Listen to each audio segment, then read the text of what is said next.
बदतमीज बहू।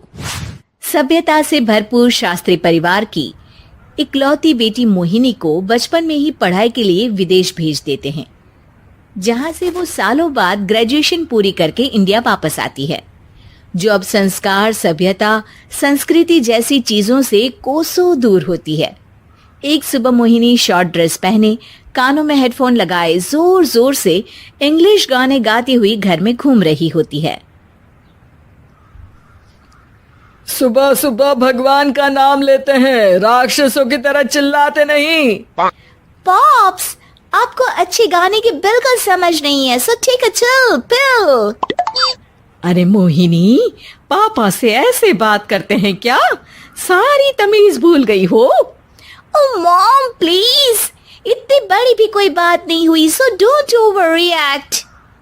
ऐसे ही दिन बीतते हैं जिसमें मोहिनी के तौर तरीके, रहने और बात करने का ढंग उसकी मम्मी पापा को परेशान करने लगता है। भला कोई मानेगा कि ये मेरी बेटी है? रीति रिवाज और संस्कारों से तो इसका दूर दूर तक कोई नाता नहीं, और अब तो लगता भी नहीं कि कभी होगा। अरे ऐसे कैसे नहीं होगा? लड़कियां सारे नखरे अपने माँ बाप को ही दिखाती है। ससुराल जाकर उन्हें सब कुछ करना भी पड़ता है और मानना भी।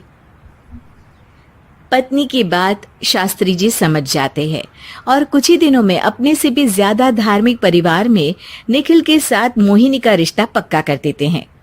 रिश्ता तो पक्का कर दिया, पर यहाँ मोहिनी को कैसे मनाएंगे? शादी ब्याह के मामले में आटे में नमक जितना झूठ तो चलता है जी।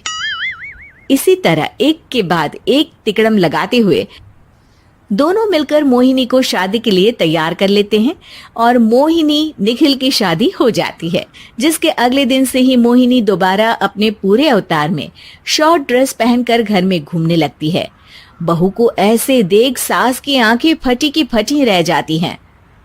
अरे ये क्या बेशर्मी है, हमारे घर की लड़कियां जींस तक नहीं पहनती और तुम बहू होकर इतने छोटे कपड़े पहनकर पूरे घर में घूम रही हो।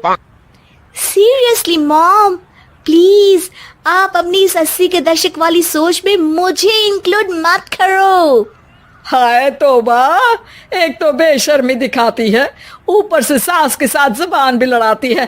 अरे जल्दी कपड़े बदल कर आ, घर की पहली आरती तुम्हें ही करनी है। इतनी देर में निखिल भी वहां आ जाता है। माँ पापा आने वाले हैं, पूजा का सारा सामान तैयार है ना? ये पूजा हमेशा मेरे बॉयफ्रेंड्स के पीछे पड़ी रहती थी और अब हस्बैंड के पीछे भी आ गई। मोहिनी की बातें सुन सास तो अपना सिर पकड़ लेती है, लेकिन निखिल किसी न किसी तरह उसे पूजा के लिए कन्विंस करके कपड़े चेंज करने के लिए भेज देता है, जिस पर पूजा खत्म होने के बाद वो एक बार फिर अपनी शॉर्ट ड्रेस में आ जाती है। बहू, ये क्या तरीका है? संस्कार नाम की कोई चीज है या नहीं? नहीं ससुर जी, संस्कार मेरा दूसरा बॉयफ्रेंड था, अब तो मेरा उससे कोई कांटेक्ट नहीं है। मोहिनी का जवाब सुन के ससुर तो भगवान नाम जपते वहां से चले जाते हैं, लेकिन सास बहू के बीच कहा सुनी फिर शुरू हो जाती है, जिसे इग्नोर करते हुए मोहिनी घर से बाहर चली जाती है और देर रात घर वापस आती है। मोहिनी, मैं जानता हूँ कि तुम विदेश में रही हो और तुम्हें वहीं की आदत है, पर यहाँ चीजें कुछ अलग है। अगर तुम उस हिसाब से कुछ एडजस्ट कर लो तो सबके लिए सही हो जाएगा। I am not in a lecture mood. Good night. अगली सुबह मोहिनी देर से उठकर एक बार फिर उसी तरह सबके सामने आती है, जिस पर उसकी सास कुछ बोले उससे पहले ही मोहिनी की दोस्त मोनिका और रेचल वहां आ जाती हैं। Oh hi darling, how are you? OMG, we missed you so much. I missed you too darling. Ram Ram, इन्होंने तो तुमसे भी छोटे कपड़े पहने हैं। अरे तुम लोगों के अंदर कोई शर्म लिहाज बाकी भी है या सब बेच खाई? मोहिनी, तुम्हारी मेड कुछ ज्यादा नहीं बोलती? इस पर मोहिनी की दोस्त उसकी सास का मजाक बनाने लगती है, जिसे सुन निखिल उन्हें जवाब देते हुए कड़वे शब्द सुना देता है और वो सुन के वो दोनों तो मुंह बनाए वहां से चली जाती है, लेकिन गुस्से से लाल मोहिनी वहीं खड़ी निखिल को घूरती रहती है। घूर क्या रही हो? तुमसे शादी की ये सोचकर कि विदेश में पढ़ी लिखी हो, घर में कोई पॉजिटिव चेंज लाओगी, अपनी करियर के लिए एम्बिशियस होगी, पर अपने इस बिहेवियर से उस पढ़ाई के साथ साथ अपने मम्मी पापा के नाम को भी डुबो रही हो। अगर तुम्हें ऐसे ही हाल रखना है तो यहाँ रहने की कोई जरूरत नहीं है। निखिल की बातें सुनकर मोहिनी रोते हुए घर छोड़कर अपनी मम्मी पापा के पास वापस आ जाती है। ससुराल में सब कुछ ठीक तो है? वो अपने आप को समझते क्या है? मोहिनी पर चिल्ला रहे हैं। मैं क्यों उसके इशारों पर चलूं? मैं अपनी लाइफ अपने तरीके से जीना चाहती हूँ और वो ना आप लोगों को मंजूर था और ना ही उन्हें है। तुम यहाँ नहीं रह सकती। अपने पापा की बात सुन के मोहिनी हैरान रह जाती है। हाँ, तुमने बिल्कुल सही सुना।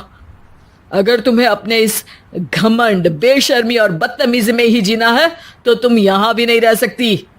बेटी, मैं मानता हूँ हमारे यहाँ रीति रिवाज बहुत मायने रखते हैं और हमने उन्हीं के ओवरडोज से बचाने के लिए तुम्हें विदेश भेजा था। एक लड़की जो शादी करके घर और बच्चे संभालती है, उससे तुम अपने आप को ज्यादा समझ सको इसके लिए भेजा था।